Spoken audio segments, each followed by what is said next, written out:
ಮಾಜಿ ಪ್ರಧಾನಿ ದೇವೇಗೌಡರ ಪತ್ನಿ ಚೆನ್ನಮ್ಮ ವಿಧಿವಶವಾಗಿದ್ದಾರೆ. ಮಾಜಿ ಪ್ರಧಾನಿ ದೇವೇಗೌಡರ ಪತ್ನಿ ಚೆನ್ನಮ್ಮ ವಿಧಿವಶವಾಗಿದ್ದಾರೆ. ನಿನ್ನೆ ತಾನೇ ಅಪೋಲೋ ಆಸ್ಪತ್ರೆಯಲ್ಲಿ ಚಿಕಿತ್ಸೆಯನ್ನು ಪಡಿತಾ ಇದ್ರು. ಮಾಜಿ ಪ್ರಧಾನಿ ದೇವೇಗೌಡರ ಪತ್ನಿ ಚೆನ್ನಮ್ಮ ಅವರ ಆರೋಗ್ಯ ಸ್ಥಿತಿ ತುಂಬ ಗಂಭೀರವಾಗಿದೆ ಅಂತಕ್ಕಂತಹ ವಿಷಯ ಕೇಳ್ಪಟ್ಟಾಗ ಕೂಡಲೇ ಪ್ರಧಾನಿಯವರ ಮಗ ಆಗಿರ್ಬೋದು, ದೇವೇಗೌಡರಾಗಿರ್ಬೋದು ಹಾಗೂ ದೇವೇಗೌಡರ ಮೊಮ್ಮಕ್ಕಳು ಎಲ್ಲರೂ ಕೂಡ ಕುಟುಂಬ ಸಮೇತರಾಗಿ ಒಂದು ಅಪೋಲೋ ಆಸ್ಪತ್ರೆ ಮುಂದ್ಗಡೆ ಜಮಾಯಿಸಿದ್ರು. ಜೊತೆಗೆ ತೀವ್ರ ನಿಗಾ ಘಟಕದಲ್ಲಿ ಚೆನ್ನಮ್ಮ ಅವರಿಗೆ ಒಂದು ಚಿಕಿತ್ಸೆಯನ್ನು ಕೊಡಲಾಗ್ತಾ ಇತ್ತು. ಇನ್ನು ಚಿಕಿತ್ಸೆ ಬಳಿಕ ಹೊರಗಡೆ ಬಂದ ಅಧಿಕಾರಿಗಳು, ವೈದ್ಯಾಧಿಕಾರಿಗಳು ಹೇಳ್ತಾ ಇದ್ರು, ನೋಡಿ ಭಯ ಪಡುವಂಥ ಅವಶ್ಯಕತೆ ಇಲ್ಲ. ಕಳೆದ 4 ದಿನಗಳಿಂದಲೂ ಕೂಡ ಐಸಿಯುನಲ್ಲಿ ಚೆನ್ನಮ್ಮ ನೋಡು ಚಿಕಿತ್ಸೆಯನ್ನು ಪಡಿತಾ ಇದ್ರು. ಆದರೆ ಇದೀಗ ಚಿಕಿತ್ಸೆ ಫಲಕಾರಿಯಾಗಿದೆ. ದೇವೇಗೌಡರ ಪತ್ನಿ ಕೊನೆಯುಸಿರೆಳೆದಿದ್ದಾರೆ. ಮಾಜಿ ಪ್ರಧಾನಿ ದೇವೇಗೌಡರ ಪತ್ನಿ ಚೆನ್ನಮ್ಮ ಅವರು ವಿಧಿವಶವಾಗಿದ್ದಾರೆ. ವಯೋಸಹಜ ಕಾಯಿಲೆಯಿಂದ ಆಸ್ಪತ್ರೆಗೆ ದಾಖಲಾಗಿದ್ದರು. ಉಸಿರಾಟದ ಸಮಸ್ಯೆ ಕೂಡ ಇತ್ತಂತ ವೈದ್ಯಾಧಿಕಾರಿಗಳು ಕೂಡ ನಿನ್ನೆ ಹೇಳ್ತಾ ಇದ್ರು. ಕಳೆದ 4 ದಿನಗಳಿಂದ ನಿರಂತರವಾಗಿ ಚೆನ್ನಮ್ಮ ಅವರಿಗೆ ಬೆಂಗಳೂರಿನ ಅಪೋಲೋ ಆಸ್ಪತ್ರೆಯಲ್ಲಿ ಚಿಕಿತ್ಸೆಯನ್ನು ನೀಡಲಾಗ್ತಾ ಇತ್ತು. ವೈದ್ಯಾಧಿಕಾರಿಗಳು ಕೂಡ ಉತ್ತಮ ಮಟ್ಟದ ಒಂದು ಚಿಕಿತ್ಸೆಯನ್ನು ಕೊಡಿಸ್ತಾ ಇದ್ರು. ಆದರೆ ನಿನ್ನೆವರೆಗೂ ಕೂಡ ಆರೋಗ್ಯ ಸ್ಥಿತಿ ಸಹಜವಾಗಿರತಕ್ಕಂತಹ ಚೆನ್ನಮ್ಮನವರು ಇವತ್ತು ಆ ಚಿಕಿತ್ಸೆಗೆ ಸ್ಪಂದಿಸದೆ ವಯೋಸಹಜ ಕಾಯಿಲೆಯಿಂದ ಇವತ್ತು ತೀರಿ ಹೋಗಿದ್ದಾರೆ, ವಿಧಿವಶವಾಗಿದ್ದಾರೆ. ನಿಜಕ್ಕೂ ಒಂದು ದುಃಖದ ಸಂಗತಿ ಇದು. ದೇವೇಗೌಡರ ಒಂದು ಅನುಯಾಯಿಗಳಾಗಿರ್ಬೋದು, ಅಥವಾ ಅವರ ಫಾಲೋವರ್ಸ್ ಆಗಿರಬಹುದು, ಅಥವಾ ಅವರ ಆತ್ಮೀಯರಾಗಿರಬಹುದು.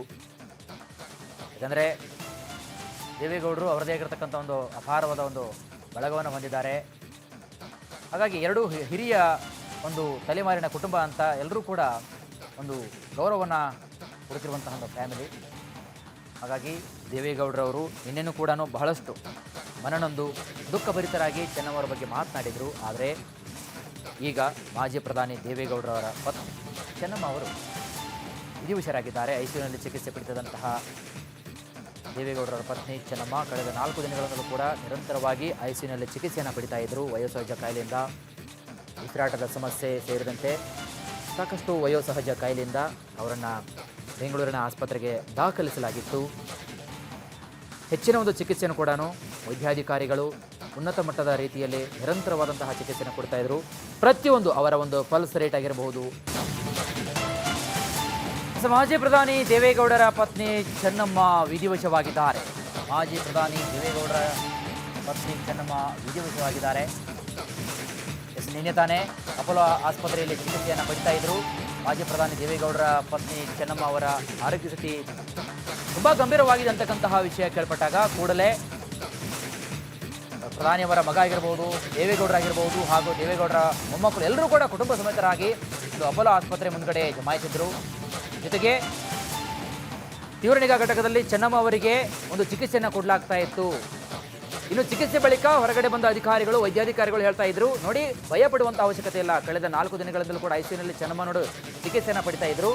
ಆದರೆ ಇದೀಗ ಚಿಕಿತ್ಸೆ ಫಲಕಾರಿಯಾಗಿದೆ. ದೇವೇಗೌಡರ ಪತ್ನಿ ಕೊನೆಯುಸಿರೆಳೆದಿದ್ದಾರೆ. ಮಾಜಿ ಪ್ರಧಾನಿ ದೇವೇಗೌಡರ ಪತ್ನಿ ಚೆನ್ನಮ್ಮ ಅವರು ವಿಧಿವಶವಾಗಿದ್ದಾರೆ. ವಯೋಸಹಜ ಕಾಯಿಲೆಯಿಂದ ಆಸ್ಪತ್ರೆಗೆ ದಾಖಲಾಗಿದ್ದರು. ಉಸಿರಾಟದ ಸಮಸ್ಯೆ ಕೂಡ ಇತ್ತಂತ ವೈದ್ಯಾಧಿಕಾರಿಗಳು ಕೂಡ ನಿನ್ನೆ ಹೇಳ್ತಾ ಇದ್ರು. ಕಳೆದ 4 ದಿನಗಳಿಂದ ನಿರಂತರವಾಗಿ ಚೆನ್ನಮ್ಮ ಅವರಿಗೆ ಬೆಂಗಳೂರಿನ ಅಪೋಲೋ ಆಸ್ಪತ್ರೆಯಲ್ಲಿ ಚಿಕಿತ್ಸೆಯನ್ನು ನೀಡಲಾಗ್ತಾ ಇತ್ತು. ವೈದ್ಯಾಧಿಕಾರಿಗಳು ಕೂಡ ಉತ್ತಮ ಮಟ್ಟದ ಒಂದು ಚಿಕಿತ್ಸೆಯನ್ನು ಕೊಡಿಸ್ತಾ ಇದ್ರು. ಆದರೆ ನಿನ್ನೆವರೆಗೂ ಕೂಡ ಆರೋಗ್ಯ ಸ್ಥಿತಿ ಸಹಜವಾಗಿರತಕ್ಕಂತಹ ಚೆನ್ನಮ್ಮನವರು ಇವತ್ತು ಆ ಚಿಕಿತ್ಸೆಗೆ ಸ್ಪಂದಿಸದೆ ವಯೋಸಹಜ ಕಾಯಿಲೆಯಿಂದ ಇವತ್ತು ತೀರಿ ಹೋಗಿದ್ದಾರೆ, ವಿಧಿವಶವಾಗಿದ್ದಾರೆ. ನಿಜಕ್ಕೂ ಒಂದು ದುಃಖದ ಸಂಗತಿ ಇದು. ದೇವೇಗೌಡರ ಒಂದು ಅನುಯಾಯಿಗಳಾಗಿರ್ಬೋದು, ಅಥವಾ ಅವರ ಫಾಲೋವರ್ಸ್ ಆಗಿರಬಹುದು, ಅಥವಾ ಅವರ ಆತ್ಮೀಯರಾಗಿರಬಹುದು.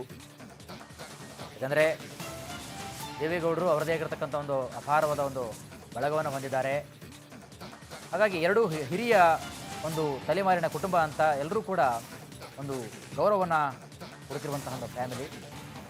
ಹಾಗಾಗಿ ದೇವೇಗೌಡರವರು ನಿನ್ನೆನೂ ಕೂಡ ಬಹಳಷ್ಟು ಮನನೊಂದು ದುಃಖಭರಿತರಾಗಿ ಚೆನ್ನಮ್ಮವರ ಬಗ್ಗೆ ಮಾತನಾಡಿದರು. ಆದರೆ ಈಗ ಮಾಜಿ ಪ್ರಧಾನಿ ದೇವೇಗೌಡರವರ ಪತ್ನಿ ಚೆನ್ನಮ್ಮ ಅವರು ವಿಧಿವಶರಾಗಿದ್ದಾರೆ. ಐಸಿಯುನಲ್ಲಿ ಚಿಕಿತ್ಸೆ ಪಡಿಸಿದಂತಹ ದೇವೇಗೌಡರವರ ಪತ್ನಿ ಚೆನ್ನಮ್ಮ ಕಳೆದ 4 ದಿನಗಳಿಂದಲೂ ಕೂಡ ನಿರಂತರವಾಗಿ ಐಸಿಯುನಲ್ಲಿ ಚಿಕಿತ್ಸೆಯನ್ನು ಪಡಿತಾ ಇದ್ದರು. ವಯೋಸಹಜ ಕಾಯಿಲೆಯಿಂದ, ಉಸಿರಾಟದ ಸಮಸ್ಯೆ ಸೇರಿದಂತೆ ಸಾಕಷ್ಟು ವಯೋಸಹಜ ಕಾಯಿಲೆಯಿಂದ ಅವರನ್ನು ಬೆಂಗಳೂರಿನ ಆಸ್ಪತ್ರೆಗೆ ದಾಖಲಿಸಲಾಗಿತ್ತು. ಹೆಚ್ಚಿನ ಒಂದು ಚಿಕಿತ್ಸೆಯನ್ನು ಕೂಡ ವೈದ್ಯಾಧಿಕಾರಿಗಳು ಉನ್ನತ ಮಟ್ಟದ ರೀತಿಯಲ್ಲಿ ನಿರಂತರವಾದಂತಹ ಚಿಕಿತ್ಸೆಯನ್ನು ಕೊಡ್ತಾ ಇದ್ರು. ಪ್ರತಿಯೊಂದು ಅವರ ಒಂದು ಪಲ್ಸ್ ರೇಟ್ ಆಗಿರಬಹುದು,